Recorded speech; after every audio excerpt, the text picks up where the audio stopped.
Olá, olá, olá, sejam bem-vindos a mais um episódio do nosso podcast, O que sei sobre Tigres e Dragões. E como eu sempre digo, e a gente tem dito aqui isso de maneira coletiva, sempre trazendo grandes nomes das artes marciais chinesas, não só chinesas, porque já tivemos convidados aqui das artes marciais japonesas e também das artes marciais de matriz africana, como a capoeira, por exemplo. Não foi isso? E outros virão, por exemplo. Bashi Wushu. Mas você sabe que na China o pessoal acha que o jiu-jitsu é a arte marcial brasileira, né? Ah, é? Já me perguntaram isso uma vez lá na China. Mas enfim, isso é papo para um outro episódio. Seja bem-vindo, Luiz Carlos. Professor Luiz Carlos, seja bem-vindo. Muito obrigado pela presença. Obrigado pelo convite, obrigado por estar aqui. É uma honra estar aqui no Tigres e Dragões. Eu sempre acompanho aqui o canal, já vi algumas entrevistas e tenho a felicidade de estar aqui hoje. Então, obrigado pelo convite. Muito obrigado. Mas eu fiquei meio confuso aqui. O apresentador errou teu nome no começo? É isso? Será que foi um erro? Um ato falho que revela que o passado obscuro. Meu nome é Luiz Carlos, mas eu tenho um apelido desde o início do Kung Fu como Lucas, né? Dessa junção do Luiz com o Carlos. Porque tinha muito Luiz Carlos na academia onde eu treinava. Então o mestre colocou esse nome para facilitar a comunicação, né? Então por isso ficou Lucas. Então se chamar de Lucas ou Luiz Carlos, tá valendo. Olha aí. É o mesmo. Boa. Os seus alunos não sabem disso, vão chegar lá e falar... Estão sabendo agora. Revelações.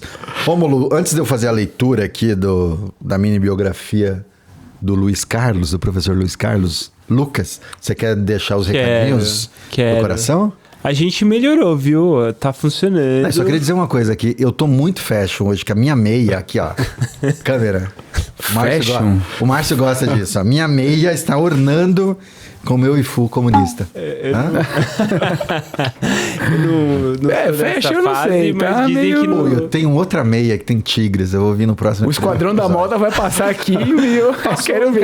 Passou em casa. Eu não sou dessa fase, mas dizem que nos anos 90, se a meia não fosse branca... Nossa.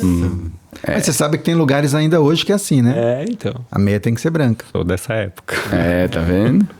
E sapatilha lá, Bruce Lee. Mas qual era o recadinho do coração? Eu fiz essa intervenção. Eu tava dizendo que a gente melhorou aí. Estamos tendo mais likes em relação à quantidade de views, mas ainda tá muito baixo. Ainda tá muito baixo. Então, pelo amor de Deus, clica aí nesse like agora pra não esquecer. É que a galera tá esquecendo, que às vezes o vídeo lança, aí você vai ver, tem, por exemplo, 50 visualizações. Aí tem 5 curtidas, mano.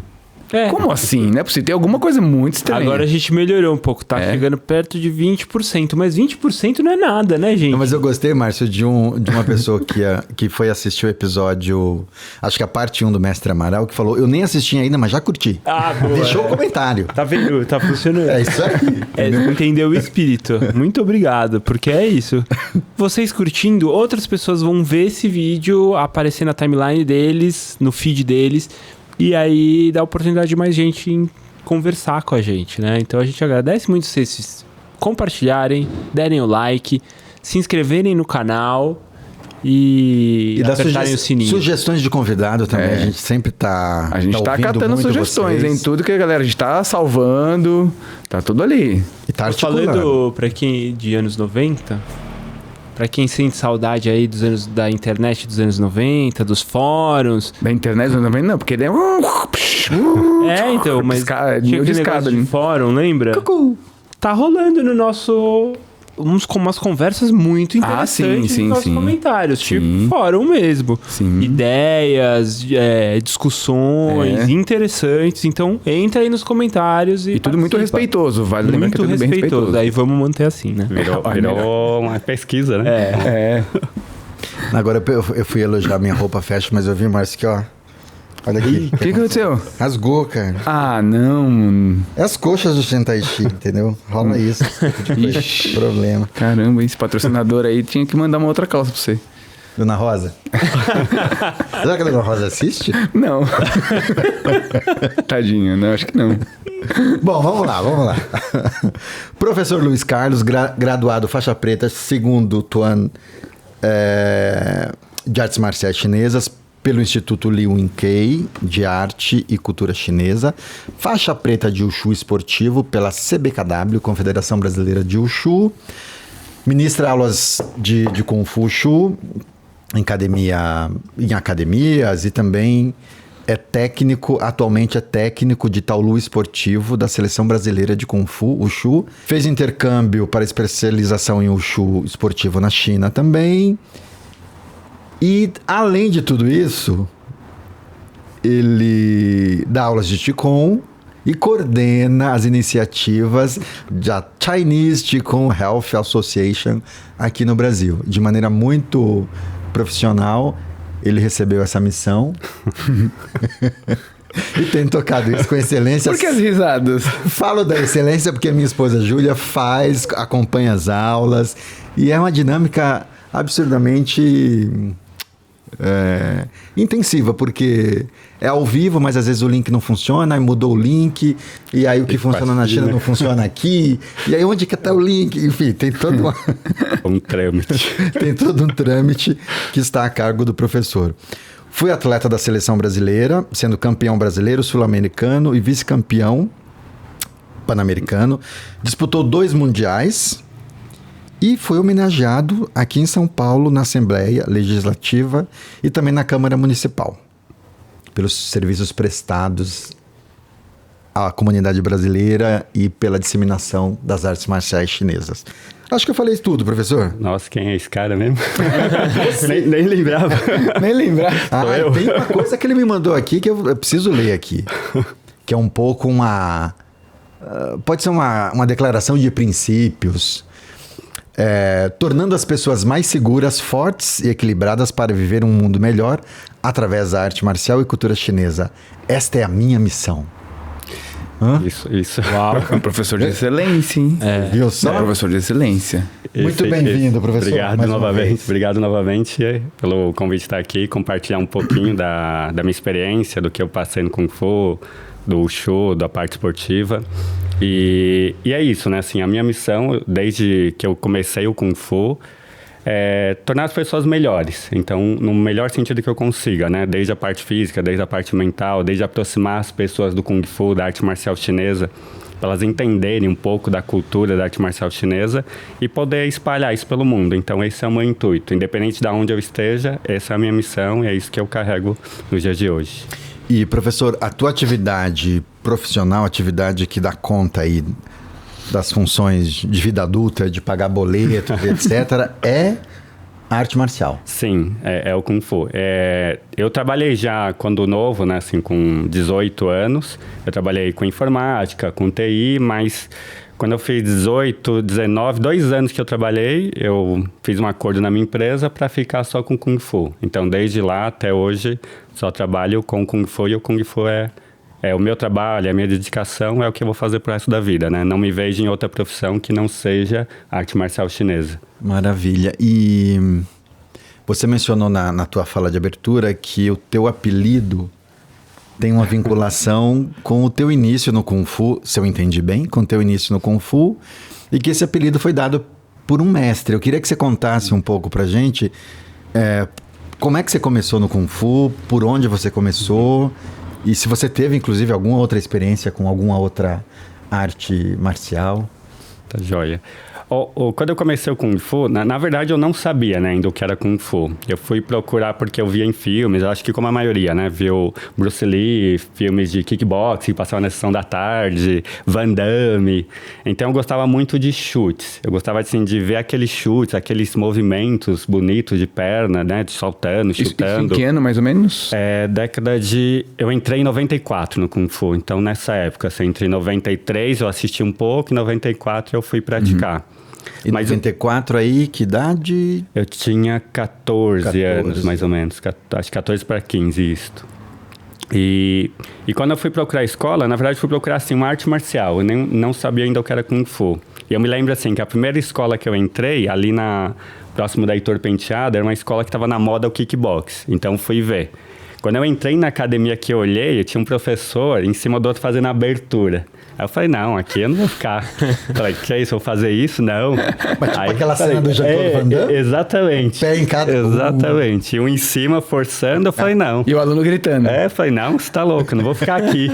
Mas era assim mesmo, era anos 90. Era assim. Não foi um bom cartão de visita, E né? a borboletinha que a gente fazia aqui, que vinha alguém... Exato. Eu desci, eu tava com meus pais e falei, não, vamos procurar outro lugar. Aí eu entrei numa escola na Consolação, que era, pra quem conhece aqui em São Paulo, né, a SKF. Entrei na Consolação e eu vi eles fazendo movimentos, que na época eu acho que era movimento de louva-a-Deus e Tantuê, né? Uma sequência que eu não sabia o que era na época. E vi esse movimento, nada assim de forçar abertura, eu falei, cara, é aqui, é isso que eu quero fazer. Aquela plástica da movimentação isso. Aquilo me chamou a atenção, aquela plástica de movimento, eu vi alguns chutes, movimentos de mãos, e eu não vi assim, ali não tem abertura. Isso que me veio na cabeça, assim, ó. Não tem abertura. Então, é aqui que eu vou entrar. E aí, foi meu primeiro contato, foi em 94, através de filmes, e aí eu pedi para meus pais me colocarem nessa escola, que é na SKF, onde era do Mestre Amaral. Então, foi assim meu primeiro contato. Você contato. tinha aula com quem lá na época? Eu tive aula com o Jaci, o instrutor Jaci. Eu me lembro algumas vezes de eu ir lá, de eu estar lá e de eu cruzar com você, assim.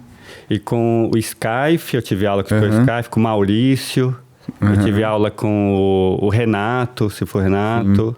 Tive aula com o Cifo Adriano. Renato. O Renato. Acho que é o que veio aqui, né, Calheiros. também. Isso. Com o Cifo Renato, com o Adriano Barros, na época. Então, tive aula, assim, com vários instrutores e com o próprio Mestre Amaral, né? Então, foi ali o meu começo. Até eu lembro do Márcio, né? Quando em algumas épocas, o André também. Então, tive muitos amigos ali, né? Nesse entorno. Mas foi ali que eu iniciei as práticas da arte marcial chinesa. Que legal, né, Lucas? Você falou do Tantuí. Eu lembro quando eu treinava Kung Fu, quando eu comecei a treinar Kung Fu, porque o meu primeiro mestre também foi da primeira geração lá do Mestre Amaral, Rinaldo Kaçuga. E eu lembro que o Taolu estruturante do sistema que eu treinava não era o Tantuí, era um Taolu chamado Utan. Você aprendeu o Utan também? Eu não aprendi isso. E aí depois de um tempo, o Rinaldo começou a ensinar o Tantuí. E eu achava muito legal fazer esse Taolu. Era muito legal. E eu tô puxando esse link porque hoje você ensina o esportivo, né? O que a gente chama de Wushu moderno, Wushu olímpico. E de alguma forma, não sei por que me vê essa imagem de que a movimentação do Tantuí, o jeito de executar e a plástica do movimento, tem uma beleza, né? Tem uma beleza que se aproxima um pouco do que a gente vê, do que a gente admira no esportivo. Não sei se eu estou viajando aqui, mas para mim é muito... Eu consigo associar mais o Tantuí com o moderno do que o Utan, por exemplo, que a gente fazia tanto. Do ponto de vista de beleza mesmo, né? Plasticidade de movimento. Se você analisar assim, né, o show esportivo, né, o moderno, numa parte que ele é mais de fundamento de base e até de competições assim de nível de criança de 8 a 12 anos, ele é muito próximo do Tantuê. São movimentos assim, um pouquinho, vamos dizer assim, mais quadrados, só que mais fluidos, que não envolve tanto acrobacia, saltos, ele é mais fundamento de base, que é bem próximo realmente do Tantuê, né? Quando você executa. Então, ele é uma linha que até se conversam em algum momento ali, quando a criança está iniciando uma prática de wushu esportivo. Você ensina hoje em dia ainda o Tantuê? Sim. Na escola do que eu ensino assim, tanto na parte louva-a-Deus, ele ainda está incluído como um Taolu de base, né? Sim. Para as pessoas. E aí no esportivo, eu tenho tanto assim, alguém que entra para Taolu de base ou que entra já focado para um treino de competição. Aí já é um processo separado desse de ele treinar para aprender base para ir subindo. Ele faz um treino mais esportivo para uma linha de competição de fato, né? Aí eu já... Tem umas ordens que já vai alternando para focar para a competição de acordo com a idade do atleta, né? Ou da pessoa que procura. E Lucas, para a gente tentar organizar meio que cronologicamente, então você inicia na academia do Mestre Amaral. Isso. Quanto tempo você ficou lá? E conta um pouco os passos seguintes que você deu. Eu iniciei em 94, eu fiquei 8 anos no Amaral, me formei lá faixa preta.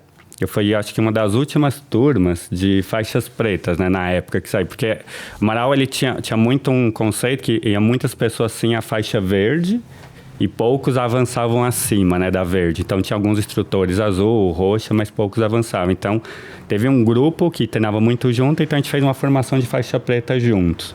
Então eu levei mais ou menos 8 anos, desde de 94 até cerca de 2001, se eu não me engano. Nesse meio tempo eu fiquei lá, eu só saí de lá na faixa preta, então fiz todo o meu processo de branca, faixa preta dentro da Escola do Amaral. E depois, nesse período, eu tive lá dentro um curso de bem básico de língua chinesa, que foi o mestre Thomas Chan, foi lá ensinar esse curso de língua chinesa. E foi aí que eu tive um primeiro contato, assim, do esportivo, porque o Thomas já tinha trazido aqui esportivo para o Brasil, tinha ministrado alguns cursos, ele estava na seleção brasileira, eu vi alguns treinos. Aí, o que, 98? 98 para 99, mais ou menos. Aí 2000, 2001, eu tive mais contato, né, com o mestre Thomas. E aí fui conhecendo o esportivo nesse meio. E você vê, né, como é o processo, assim, eu não conhecia o esportivo. Eu conhecia, assim, de ver só alguns movimentos, alguns chutes, algumas coisas, mas eu não entendia do que era. Eu estava muito focado no louva-a-Deus, porque eu queria dar aula, eu queria ser um instrutor, um professor, ter uma escola. E também nesse meio tempo, eu fiz um período de serpente aqui em São Paulo, da linhagem do Dani Hu com o Braulio Estevam e com o Richard Jundiaí. Então, treinei 5 anos. Nesse intervalo que eu estava entre começar o esportivo, eu fiz um pouco de serpente e fiquei tentando equilibrar, né? Assim, entre serpente, o louva-a-Deus e o esportivo. Então, tive um caminho nessa média. Mas eu saí do Amaral na década de 2001 e dali, então, eu comecei o esportivo em 2001. Então, 2001 para frente. O que te chamou para o esportivo? Qual foi a... Eu gostava assim, ó, mesmo no Kung Fu, como eu disse no começo, eu gostava muito dessa plasticidade que envolvia, né? Então, já o Kung Fu me chamava atenção por essa plasticidade. E quando eu via o Wushu, eu conhecia como todo mundo aqui como olímpico. Então, eu me focava muito naquele salto, naquelas acrobacias que fazia. Eu falava, nossa, isso é muito legal. Eu quero aprender. Eu não sabia o que era, não tinha nem entendimento, mas eu falei, eu quero aprender. Então, eu tive esses contatos, mesmo sabendo sem que era. Eu fui assistir treinos da seleção brasileira na época, para ver como que era um treino, o que tinha naquele momento, os treinos eram abertos. E ali eu fui tendo contato e fui gostando. E aí fui começando aos poucos, mas eu já era assim, vamos supor, para um nível de competição de taolu esportivo, de Wushu moderno, eu já estava começando até tarde, né? Que com 2001 eu já estava com 21, 22 anos. Não era mais assim novo para começar uma atividade que fosse de alto rendimento. Mas foi assim que eu tive o primeiro contato. Eu fiquei com vontade de perguntar... Eu fiquei com 2 dúvidas. Primeiro sobre o Tantui. O que é uma única forma? Eu sempre fico meio em dúvida, porque quando eu pratiquei lá com o mestre Chan, se eu não tiver com o nome... enganado. Mestre Chan do Shaolin Rock? Mestre Chan do... Não, Chan Kawei. Não, Chonky Chan. Ah, tá. Do louva-a-Deus. Do louva-a-Deus, isso. Tinha, mas era como se fosse era mais parecido com o que a gente chama aqui de Shiryu. Porque eram, tipo assim, 10 mini formas. 10 caminhos. 10 caminhos. Mas não fazia na sequência. Você fazia treino o primeiro, treino o segundo. E aí eu entendi agora que é tipo uma forma básica. Então, eu acho... Eu não sei, vamos ouvir o que o professor Luiz fala. O especialista, a gente pode dar as nossas versões. Porque assim, por exemplo, eu treinei muitos anos como uma forma, mas eu já treinei dessa forma com o mestre Shi. E eu acho... 10 caminhos, assim. De caminhos... Tipo, você pega um caminho, você faz muito pá. Tudo, tipo, muito parecido com os Nandus, assim, sabe? E aí... Peraí, Nandu, pra quem não sabe... Fala aí, professor, deixa o professor falar. Nandu são graus de dificuldade, né, que tenha numa rotina. Isso. Ou seja, numa rotina de Wushu esportiva, a gente chama de Nandu aqueles graus de dificuldade que são salto, acrobacia, que você vai aumentando a dificuldade da sequência ou da forma, né? Isso. Então, por exemplo, tô com o mestre Xi, a gente já treinou isso em forma até de aquecimento nos seminários. Ele pega um pedaço do Tantui e passa, ele vai. Aí volta no outro, tudo repetindo, aí volta. E vai aumentando o grau de dificuldade. Que compõe uma rotina enorme. Entendeu? Mas eu já vi, por exemplo, escolas de Hong Kong que não treinam dessa forma. E como a gente vem do mestre Amaral, de uma linha do mestre Lee Min-kei, que vem de uma linha de Hong Kong, então eu acho que talvez também não tenha um profundo conhecimento. Talvez seja a mesma coisa, talvez treinada de formas diferentes. Então. Talvez é tudo a mesma coisa, mas treinado de um conceito diferente. Coisa diferente. Mas nos anos 90 a gente treinava no esquema... Porque inclusive a gente treinava, né? Primeira sequência, segunda sequência. Isso que eu treinar. Oi? Acho que era assim que eu treinava. Vai lá, faz a primeira sequência. Isso. Porque não era uma forma que vai lá e faz os 10 caminhos de uma vez. Ele é um estilo também, né? Assim, o Tantoe. Só que acho que aqui no Brasil, eu não sei assim, quem que foi que introduziu. Ou se os mestres que chegaram aqui já colocaram nos sistemas deles para ter um fundamento de base, né? Para pessoas aprenderem. Mas assim, eu já vi, por exemplo, na China, alguém treinando Tantoe, mas assim, que nem o Márcio falou, de aquecimento. Daí ele treina para fazer fundamento de base. Isso. Mas aqui a gente usava, assim, uns elementos de primeira sessão, segunda sessão, terceira sessão de Tantoe, e você dava como fundamento de base para trabalhar Mabu, postura do cavalo, Gombu, arco e flecha, uma sequência para as pessoas aprenderem. Mas fora você vê, assim, uma composição de um estilo que o cara vai fazer, do início ao final, um Tantoe, De repente, né? a gente pode até procurar alguns vídeos depois para ilustrar um pouco aqui, para o pessoal entender um pouquinho de qual técnica que a gente Já falando. apareceu aqui o professor fazendo, vocês não viram, não? Já apareceu? O quê? O editor aqui. A gente pesquisa Assim, e enquanto essa fala, né, Legal, a gente legal. vai ilustrando. O que leva para minha segunda pergunta, desculpa, que era para explicar. Eu não sei se todo mundo aqui... Acho que é o primeiro convidado que a gente tem que tem a prática do Wushu moderno, do olímpico, né? Qual que é a diferença? Você já começou a falar um pouco aí do Nandu, né? Mas eu acho que... Mas peraí, o Rômulo sempre faz uma coisa comigo que agora eu vou fazer com ele. Peraí, não responde essa pergunta, não. Responde uma outra aqui, peraí. Os caras são mó confusos. Segura. Os caras são mó confusos. Depois do break. Depois do break. 8 anos com o mestre Amaral, depois teve essa conexão com o moderno via Tomachan. Isso. A Serpente, com os professores na linhagem do Danny Hu, com os professores que você mencionou. E depois disso, como é que... Então, aí depois eu continuei, assim, depois eu saí da Serpente depois de 5 anos, mais ou menos. Continuei, assim, com o louva-a-Deus que tinha aprendido no Amaral e fui em busca do mestre Lee, que era o responsável que tinha passado o louva-a-Deus, o que ele tinha ensinado para o mestre Amaral para formar esse currículo dele. Então, o mestre Lee de Garra de Águia, né, de Suai Jiao. Então, fui atrás dele procurando aonde ele ministrava as aulas que eu queria... porque na época, voltando, né, assim, quando eu fiz a formação de faixa preta no Amaral, o mestre Lee ele foi dar um curso para continuar algumas formas que o Amaral, ou ele queria que o mestre passasse, ou que ele não passava na época.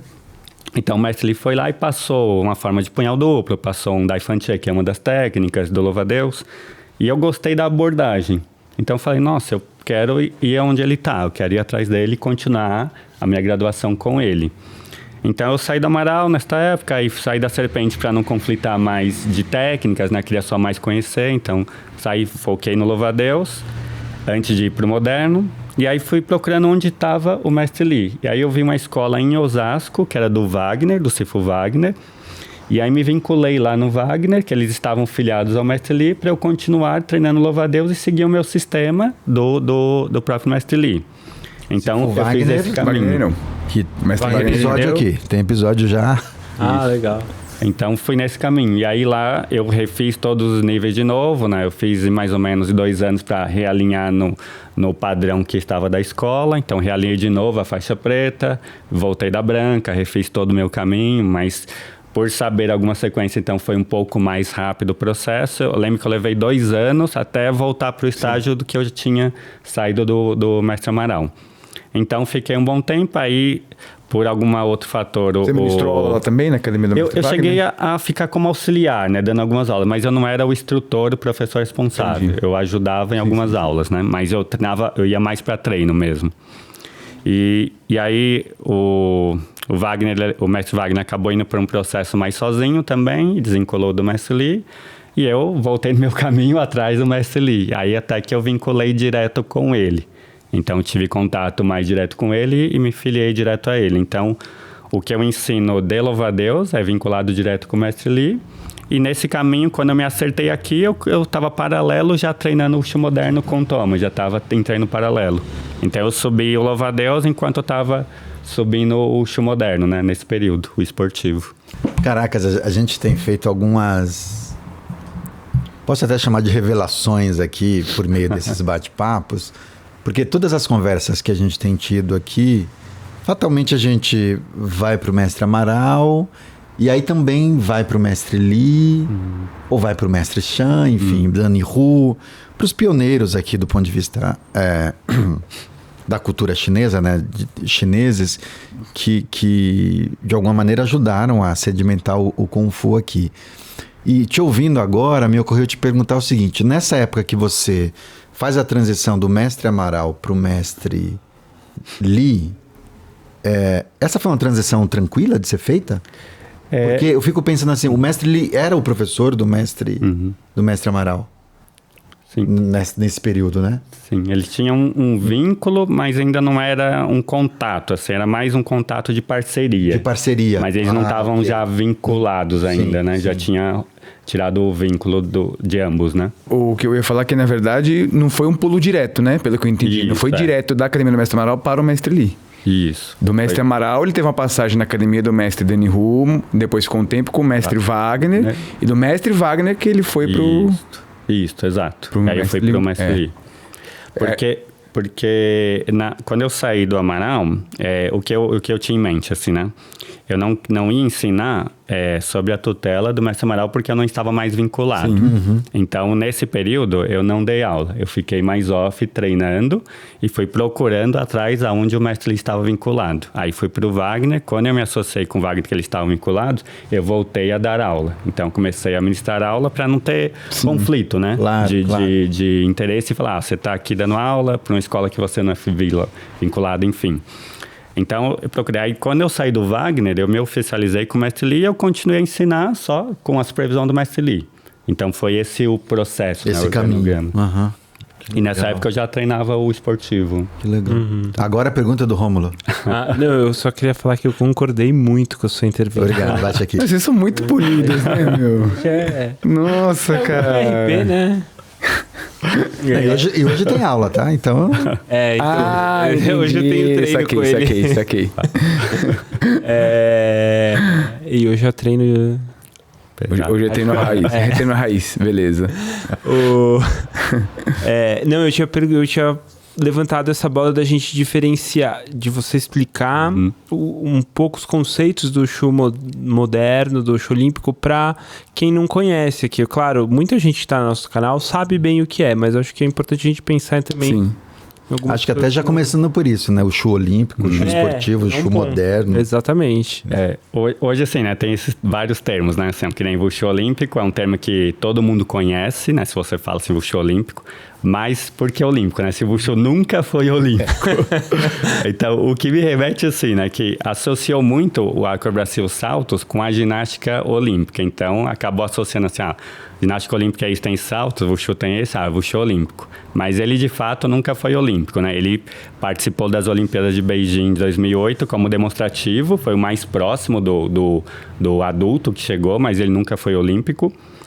E aí, depois vem um outro termo de Wushu moderno, por ser o Wushu, ele foi criado com base no tradicional, né, com base nas escolas tradicionais. Então, onde na época do Mao Tse Tung fechou as escolas, eles criaram um esporte novo para a sociedade. Então, juntou vários mestres e deram o fundamento de Garça, disso, daquilo, das regiões do norte, das regiões do sul, e fundou-se o Wushu moderno, que é o que a gente conheceu hoje. Passou alguns anos, a China colocou uma nomenclatura mais oficial, então virou mais esportivo. Então, hoje em dia, ele é chamado de Wushu esportivo, Taolu esportivo. Então, para quem não conhece, o Taolu está associado aqui com o termo também Kati, né? Que a maioria, então, é um equivalente, né? Taolu, Kati é o mesmo, sequência de movimento, e ele ficou uma sequência de movimento esportiva. Aí, o que ele engloba? Então, eles têm as mesmas divisões dos tradicionais, norte, estilo de sul, Então você tem essas duas características de escolas. No sul você vai encontrar elementos dentro do Shu esportivo de Cholifá, Hungar, Wing Chun, dentro do Taolu do Norte. Um pouquinho de louva-a-Deus, um pouco de garça, um pouco de estilos Chachuan, Huachuan. Então ele tem composição de vários elementos. E aí o que compõe o Shu, esse Taolu esportivo?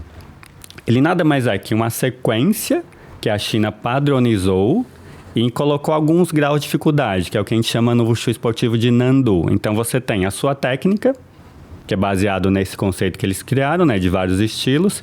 Você tem os graus de dificuldade, que a gente chama de Nandu, que é onde você vê o atleta fazendo a execução de um salto 360 graus, 540 graus, 720 graus, né, 2 giros, aterrissando uma base de Mabu de cavalo, uma base de abertura, né, que chama de Xuxá, uma base de Zoupan cruzado. Então você tem alguns elementos.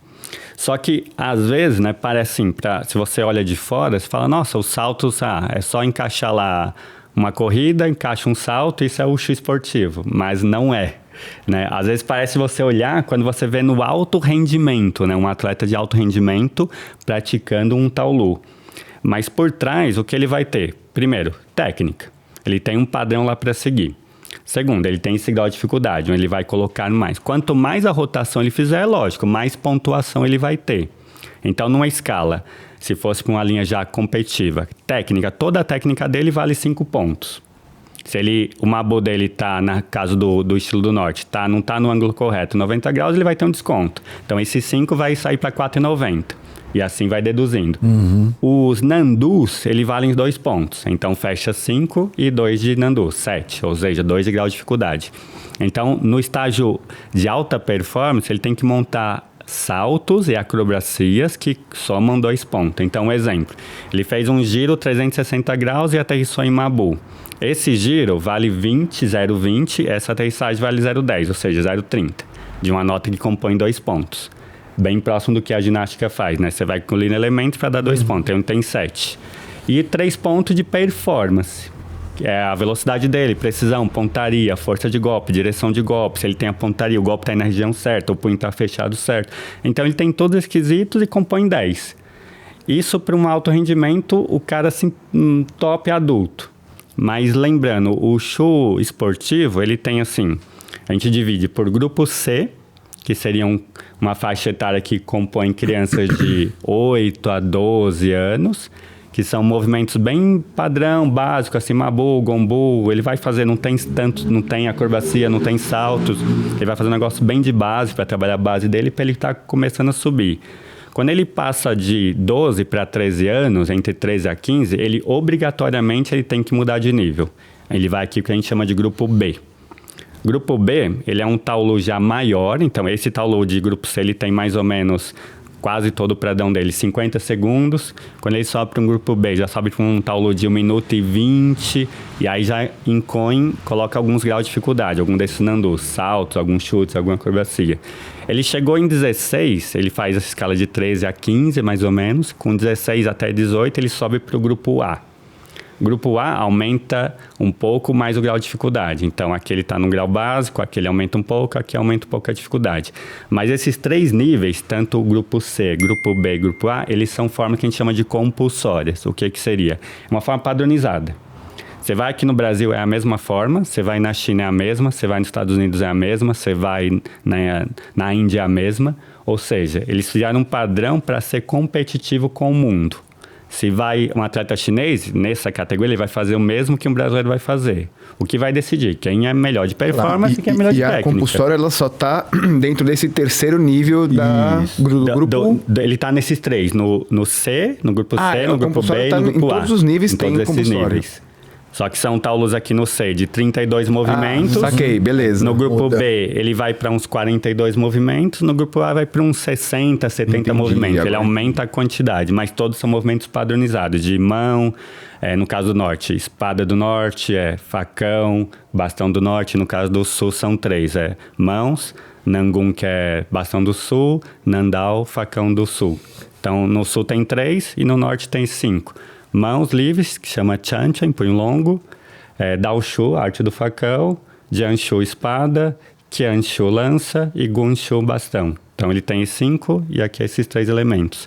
Fora a parte esportiva do Tai Chi Chuan, né? Do Tai Chi Chuan, que também está dentro dessa composição do talo esportivo. Então, voltando, né? Ele tem esses 3 níveis que são compulsórios, que são formas padronizadas, onde o atleta ele não pode mexer em nada.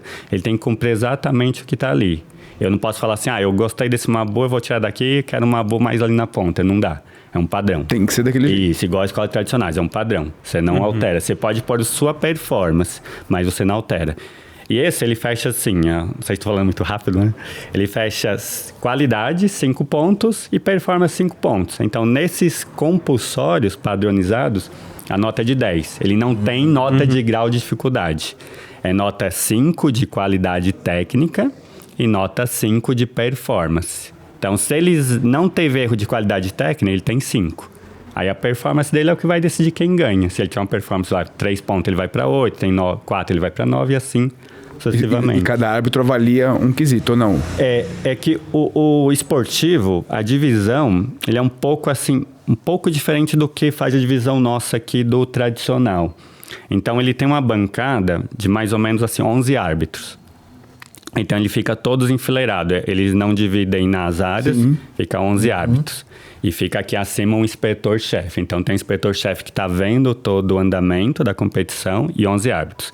Desses 11, tem 3 grupos estão vendo qualidade e movimento. Outros 3 estão vendo performance. Outros 3 estão vendo dificuldade, Nandu. Aí tem um que é inspetor de rotina, tem um que é o que comanda essa mesa toda, que é o chefe, e tem o instrutor-chefe. Então eles fazem uma composição gigantesca. Quando está nesse compulsório que é padrão, ele divide aqui 5 e 5. E aí coloca outro para a composição dos 11 árbitros. Só que não tem grau de dificuldade. E aí todos eles, num padrão alto, têm os seus computadores e vão dando as suas notas. Vamos supor que tem nessas 3 árbitros que eu falei. Esse aqui viu que ele errou o Mabu. Esse aqui também viu, esse não. Eles têm um sistema que vai estar assim, o Mabu tem um código 30, por exemplo. O cara viu que ele errou, ele apertou assim, 30. O outro apertou 30. Esse aqui não apertou. Ele cruza essa nota, 2 validaram, vai para o sistema, sai 30, ele perde o Mabu. Se esses 3 não viram, não perde. Então ele vai por esse sistema de associação. Quando não tem esse sistema eletrônico, eles fazem a mesma coisa no papel. A gente faz a mesma coisa no papel. Marca o código, desses 3, passa para frente, vê lá. Se 2 validaram, valida a nota de tirar. Se não validou, não valida. Então ele é um sistema assim bem justo, né? Onde o atleta ele consegue enxergar, de fato, assim, ele errou, o árbitro tirou. Não tem como falar assim, o árbitro não gostou de mim, né? Não, ele tirou porque você errou a base. Então eles têm. É que é muito claro o que você está falando, mas mesmo assim o árbitro ainda pode, tipo assim, eu vi, mas não vou tirar. Isso, né? Eu vi, mas não vou tirar. Lógico, a gente está falando do humano ali, não da regra em si, do método em si. Mas a regra parece que foi criada muito mais focada em competição, em tornar o esporte competitivo. Isso, né? Exato. E aí você subindo assim, pro último padrão, que a gente chama de... Você tem lá o grupo C, grupo B, grupo A, que são formas padronizadas. Você tem um nível acima, que é o final, que a gente chama aqui de opcional. Opcional, ele é uma forma assim que ela já não é um padrão. Que é mais ou menos essas formas que aparecem bastante no YouTube quando pesquisa, né, por Wushu. Ele já é uma forma que não é padrão. Mas eu não posso criar coisas, né? Eu não posso chegar assim, eu quero colocar um movimento ali do nada. Inventar um movimento, não posso, né? Porque não vai ser coeso com o que está fazendo ali. Você quer colocar um golpe, não faz sentido, né? E voltando pro tradicional, não faz sentido aquele golpe estar ali. Então, você tem que ter coeso. Então, quando você monta... Esse atleta que passou por todos esses estágios, ele tem uma bagagem técnica e ele põe elementos que ele gosta. Então, vou dar um exemplo meu, né? Quando eu competia. Eu não tinha muita essa amplitude de jogar o braço alto. Então, eu fazia mais soco fechado para me permitir a regra a meu favor. Então, eu usava a regra para adaptar ao meu corpo. Então, esse último estágio, ele é um tolo opcional, onde os atletas criam com o técnico deles a rotina. E coloca o terceiro elemento, que é a dificuldade, que seriam os graus de saltos nandus, né? Que a gente estava conversando. Vai estar aparecendo o professor fazendo uma técnica aí, Já apareceu muitas vezes aqui. Já apareceu. E aí, então, nesse sentido, é bem parecido com a ginástica olímpica, né? Que tem elementos obrigatórios. Mas essa técnica, ela é... Não vou falar criada, mas ela é... modificada em cima de um taolu específico, que você já, de repente já gosta, então você modifica algumas coisas, talvez ele coloca mais elementos de dificuldade e virou a técnica do Luiz Carlos. Isso, exatamente. Colocando assim para um padrão que fica fácil de todo mundo entender, vamos supor que eu tenho uma sequência em que eu defendi e faço um soco aqui. E isso tem todos os taolos para baixo. E aí eu faço, em vez de fazer isso, eu acho que pro meu corpo comporta eu virar a mão. Entendi. Aí eu só viro a mão, mas a técnica não fugiu daquilo que eu já tinha aprendido. Eu não posso chegar aqui e falar assim, vou colocar a mão assim.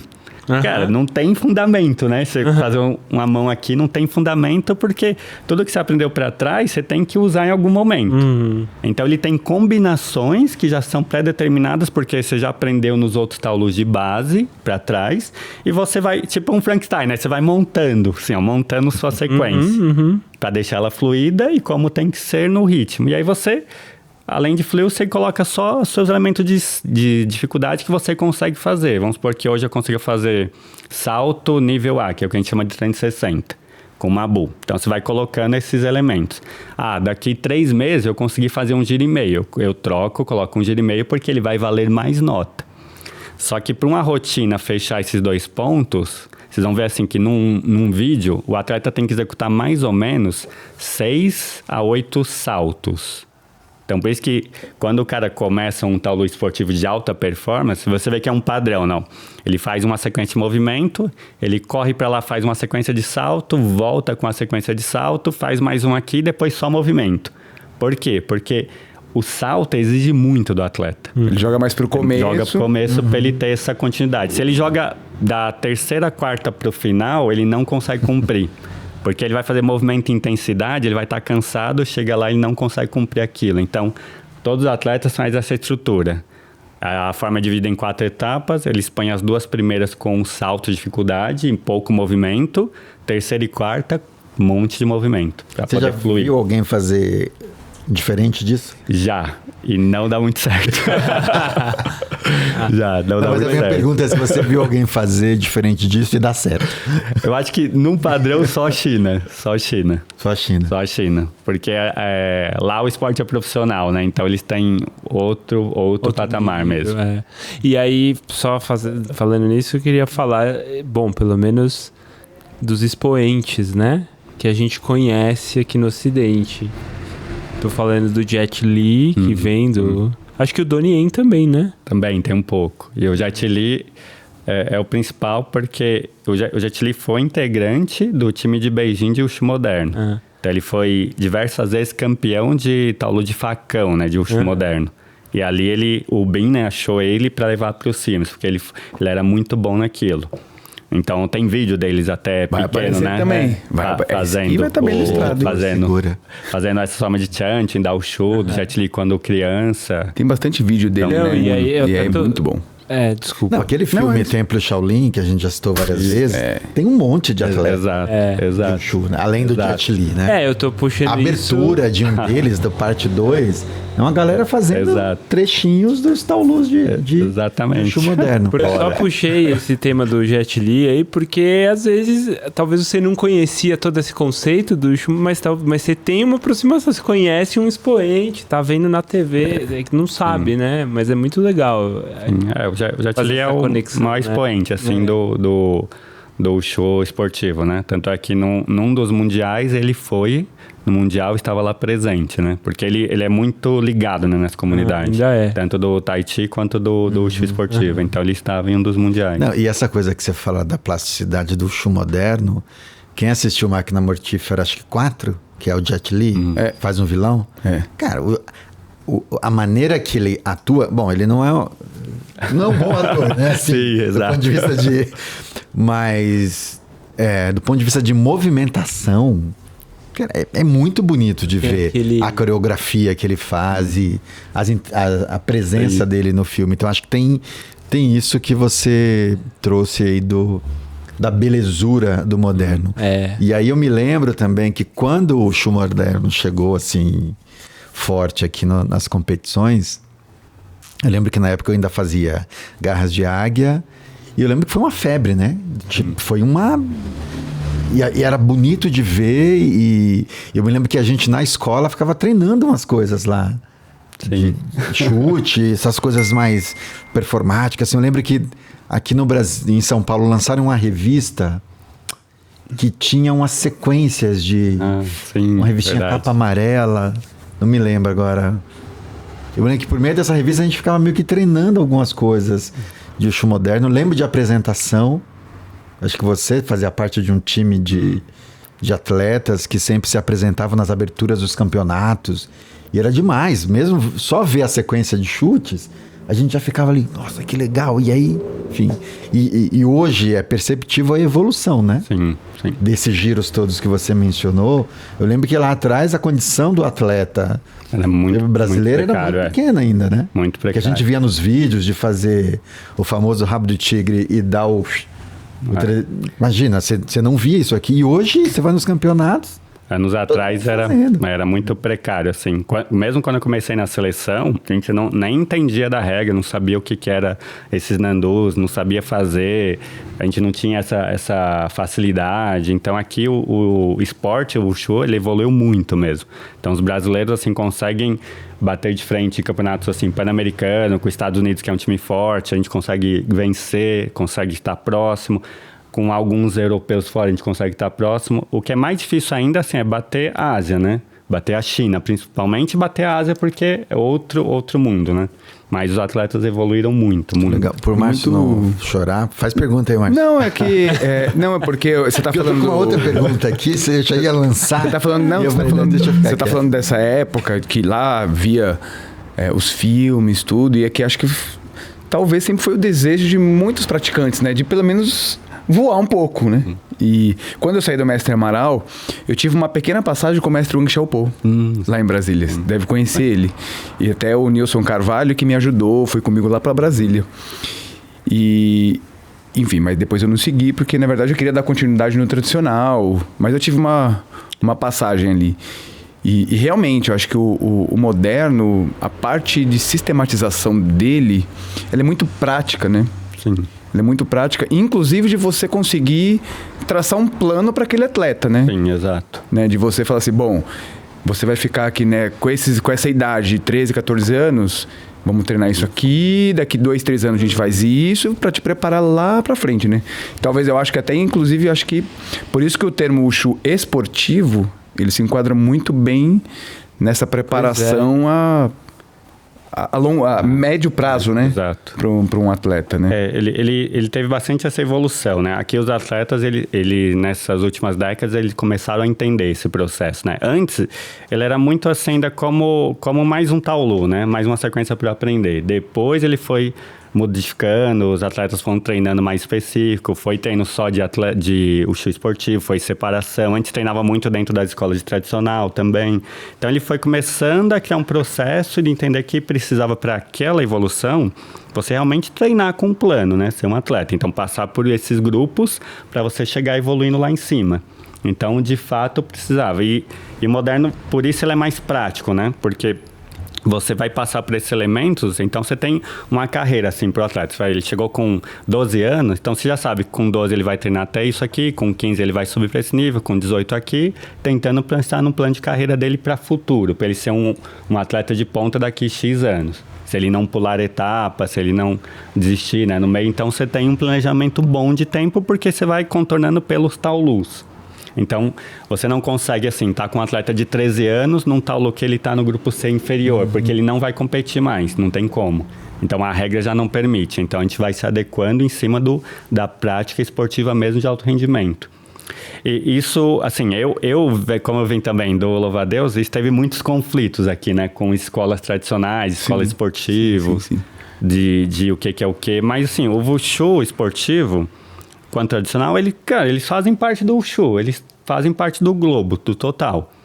A única diferença é que se você vai treinar esportivo, você tem que ter 2 princípios. Então, ou você vai treinar para ser um atleta, e aí você tem que dedicar várias horas para ser um atleta de ponta, ou você pode treinar para saúde também, só que aí você vai focar para outro aspecto dele.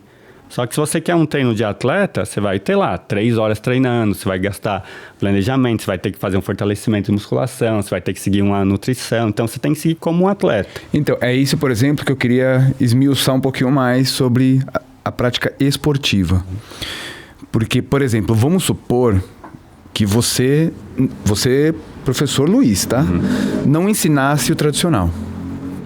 E você só ensinasse o Wushu esportivo. E de repente chega uma pessoa de 50 anos.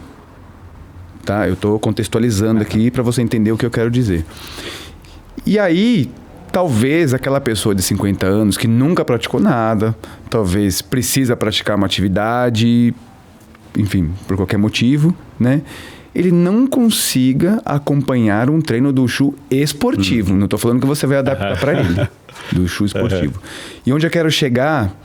Será que o Wushu esportivo, ele não segrega um pouco um praticante se você só desse aula?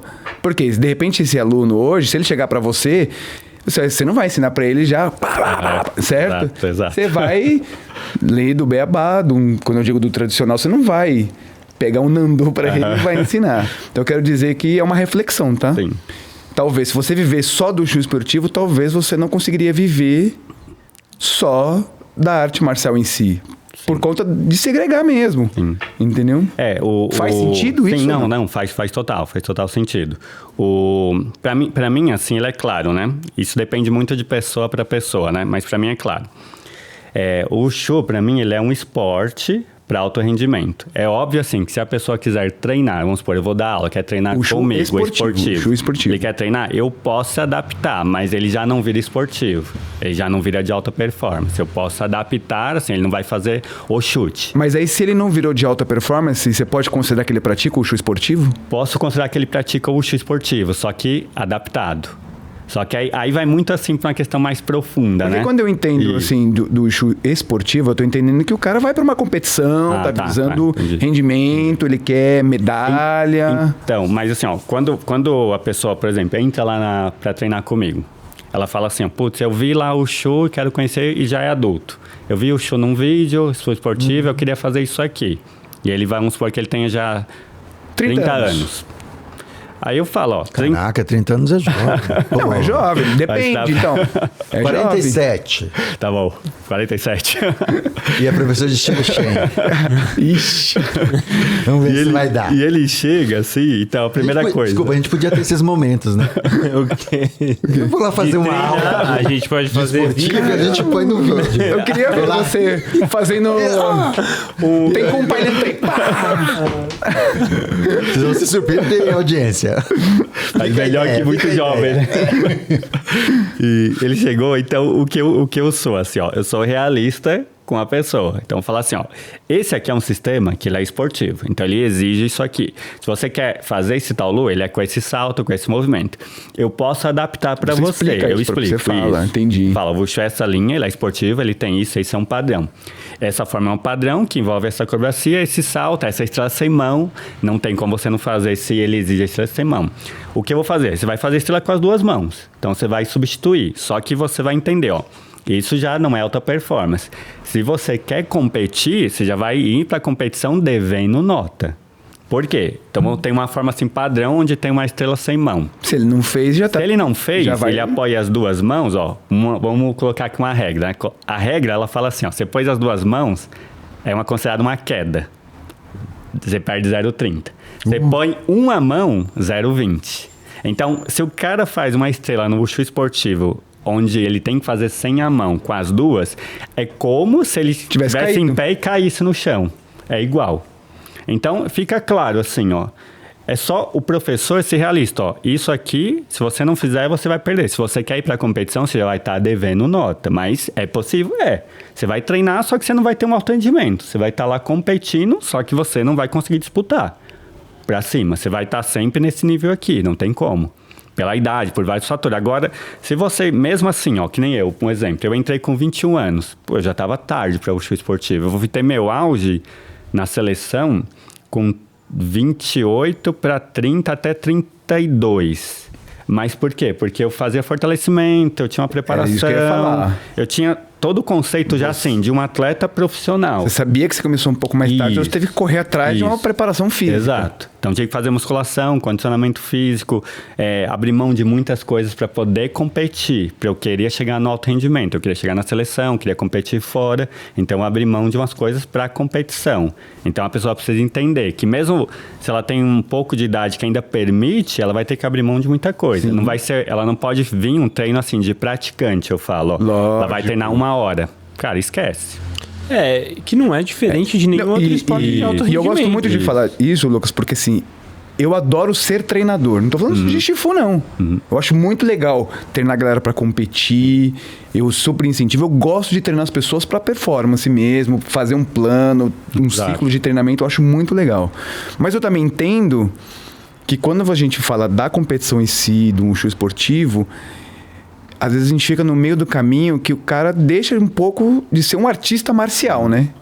Não sei também se eu tô dando uma viagem aqui, tá? Eu fiquei com essa sensação. Porque eu acho que são coisas um pouco diferentes. Quando eu digo de artista marcial, do tipo, bom, então agora você vai estudar o chinês, vamos estudar um pouquinho sobre os filósofos chineses, a língua chinesa, vou estudar a história do meu estilo, um conteúdo mais profundo da parte da aplicação, eu tenho um mestre que eu vou lá reverenciar ele, eu sou um discípulo. Entende o que eu tô falando? Entendi. Você sai um pouquinho disso. Que não tem Não tô falando feito por trás, né? E nem tô falando o qual é o bom que a gente tem que seguir e qual é o melhor. Eu só tô falando porque eu também faço isso. Isso dá um debate ótimo. E eu gosto muito de falar sobre isso, porque é o seguinte, eu tenho alunos que de outra escola que vem aqui fazer um treino comigo, tem vindo fazer treino comigo para o campeonato da China que eles estão indo, não é meu aluno. Não treina, louva a Deus. Enfim, então eu tô falando isso porque eu nem tô dizendo o que é certo e o que é errado. Eu tô falando porque eu acho legal. Do mesmo jeito que eu posso chegar a um aluno meu, por exemplo, eu tenho a Raquel aqui, que é uma baita atleta, ela ama competir, ela é atleta mesmo, e eu falo assim, vai lá treinar com o Lucas, porque o cara vai preparar você animal. Eu tenho o mesmo pensamento, assim. Eu consigo diferenciar muito bem isso, entendeu? Pra mim também, ele é bem assim separado, ó. Eu coloco o Wushu, assim, o esportivo, como um atleta. Então, o cara ele vai treinar para ser um atleta. Só que assim, se você pega, por exemplo, na China, isso é mais aprofundado. É que aqui a gente não tem tempo suficiente para aprofundar um cara. É que eu acho que aqui talvez a gente ainda vai muito pro amador, Isso, exato. Que nem assim, ó, você tá lá na Universidade Chinesa, por exemplo, onde eu fiz um intercâmbio lá de 1 mês. A gente só treina. Vai lá, treina com os atletas criança, porque, você nem acompanha um adulto, você treina com as crianças de 12 anos que já é... Você tá assim, suando, morrendo. Então, que inclusive isso, só pra você ter uma ideia, que também é um pouco da minha visão. Você pega uma atleta de 12 anos, vamos falar de ginástica olímpica. Você pega na ginástica olímpica uma menina de 12, 13 anos, tá ali competindo com elite, né? Exato. Exato. Com elite. A gente tá falando de uma criança de 12, 13 anos competindo com gente de 20 e poucos. E até quase 30. Não tem essa divisão kids, o sênior. Né? Então, Olimpíadas não tem essa. Exato. Olimpíadas é uma categoria elite, eu chamo de elite porque assim, são profissionais que estão ali, que vão de 13, 14 anos, como a Raíssa do skate, que está com pessoas de 20 e pouco, 30 anos. Né? E quando eu digo que a gente é um pouco amador nesse sentido, que eu acho que é o que a gente tem, é isso aí. É o que tem para hoje? Sênior, master, né, que a gente já faz parte ali, não vai para isso. Exato. Você... nem sei qual vai. Mas já não vai mais pra uma competição dessa lá. É isso. Talvez nem você mais. Não, nem. Já foi. Não, Márcio e Luiz, mas acho que tem uma outra coisa no que vocês estão falando aí, que é toda essa estrutura de treino e essa organização de um técnico de Wushu esportivo, de pensar no atleta, de organizar o treino do atleta, de ser exigente do ponto de vista de condicionamento, disso e daquilo, tudo isso pode ser transferido para um atleta de tradicional. Sim, que é um pouco o que eu vejo o Márcio fazendo que é o que eu aqui. falo. O Márcio fala que tem gosto, que gosta de ser treinador. É um pouco dentro dessa lógica, eu nunca te vi dando treino, mas eu imagino que seja um pouco dentro dessa lógica de se você vai preparar um atleta para alto rendimento no Wushu esportivo, você pode usar esses mesmos princípios e fundamentos para um atleta de tradicional. Exato. Claro, respeitando todas as características do sistema tradicional. E querendo que aquele atleta no tradicional atinja também um nível... grau ali de performance e etc., que pontue ele, que leve Exato. ele a chegar. Leva o nível dele. Isso quando a gente tá nas nossas competições aqui, paulista, brasileiro, é nítido, né? Quando você vê um atleta dentro do tradicional que Exato. treina Preparado. para competir e um que tá cara que tá ali praticando. competindo que só Um exemplo é a turma do Exato. Cholifá, né? A gente Sim, sempre você fala, tem uns meninos Cholifá muito bons lá. Campinas. Isso, Fala, pessoal meu, muito bom. Um que tá preparando, fazendo um você vê treino e um que tá só treinando. preparado, entendeu? Exato. Não é só o tempo de treino de aula, né? Exato. Exatamente. Pouco mais. Então, quando eu fiz esse padrão para o esportivo, então, a mesma coisa, eu não podia dar um treino de 1 hora.